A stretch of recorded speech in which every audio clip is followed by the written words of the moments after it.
7 avril 1994, ciel dégagé au-dessus de l'aéroport international de Memphis.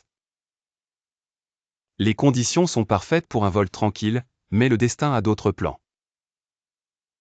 Vers 15h30, un cargo McDonnell Douglas DC-10 dévie soudainement et plonge à plus de 860 km/h.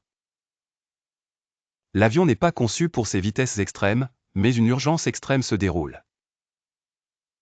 Le contrôle aérien reçoit un message alarmant, urgence, vol express 705, tentative de détournement à bord.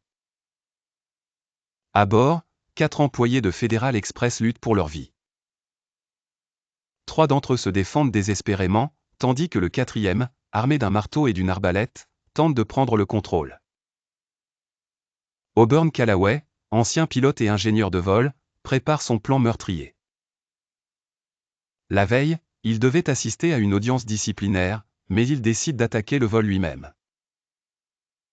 Callaway embarque comme passager supplémentaire, cachant ses armes dans une housse de guitare. Andrew Peterson, ingénieur remplaçant, ne se doute de rien et s'installe calmement à bord. Le capitaine David Sanders et le copilote James Tucker arrivent, préparent le cockpit, mais laissent la porte ouverte. À 18 000 pieds, Callaway sort ses armes et attaque Peterson par derrière avec un marteau. Tucker se retourne et reçoit lui aussi un coup violent à la tête. Sanders tente de se défendre mais est rapidement maîtrisé, gravement blessé. Les 3 membres d'équipage saignent abondamment, mais restent vivants grâce à leur sang-froid. Callaway va chercher son arbalète pour terminer son plan, visant Sanders avec menace.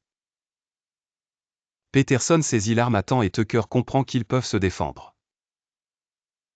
Le combat se déplace dans le Galeis, tandis que Tucker manœuvre l'avion pour déséquilibrer Callaway.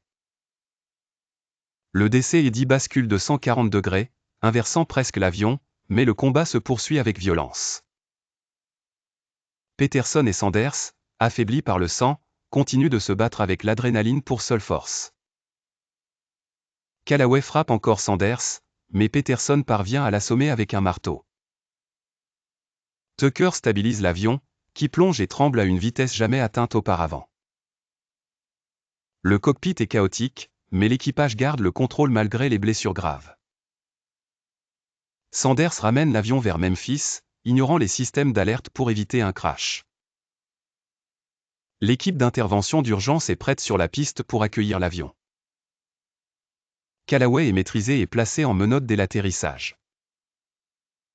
L'équipage, couvert de sang et gravement blessé, est évacué vers l'hôpital. Pourquoi Callaway a-t-il fait ça? Il croyait avoir été discriminé et voulait assurer un futur financier à ses enfants. Son plan, provoquer un accident pour que sa famille reçoive 2,5 millions de dollars d'assurance vie.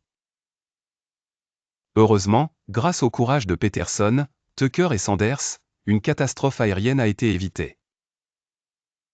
Si vous voulez découvrir d'autres histoires incroyables comme celle-ci, abonnez-vous maintenant à la chaîne et activez la cloche pour ne rien manquer.